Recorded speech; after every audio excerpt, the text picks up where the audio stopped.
जय श्री कृष्ण भक्तों। आज मैं फिर आपके सामने एक नई कहानी के साथ उपस्थित हूँ।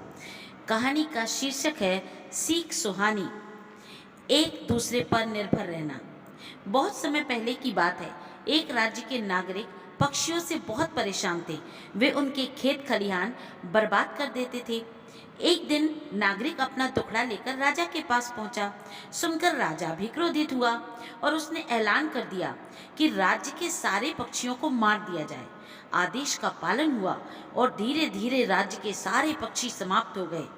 अगले वर्ष जब लोगों ने अपने अपने खेतों में अनाज बोया तो आश्चर्य कि एक भी दाना ना उगा। उसका कारण था कि मिट्टी में जो कीड़े थे उन्होंने बीज को खा लिया। पहले तो पक्षी ऐसे कीड़ों को खा जाया करते थे और फसल की रक्षा स्वयं ही हो जाया करती थी। लेकिन इस बार राज्य में कोई पक्षी बचा नहीं था जो इन कीड़ों को नष्ट करता और फसल की रक्षा होती। फसल पैदा ना होने से राज्य में त्राही त्राही मच गई। नागरिकों को जब वास्तु स्थिति का पता चला तो वे अपनी करनी पर पछताने लगे और फिर राजा के पास जा पहुंचे। सर्वसम्मति से यह निश्चय किया गया कि दूसरे राज्य से पक्षी मंगवाए जाएं। बड़ी संख्या में पक्षियों के आ जाने से स्थिति में सुधार होने लगा।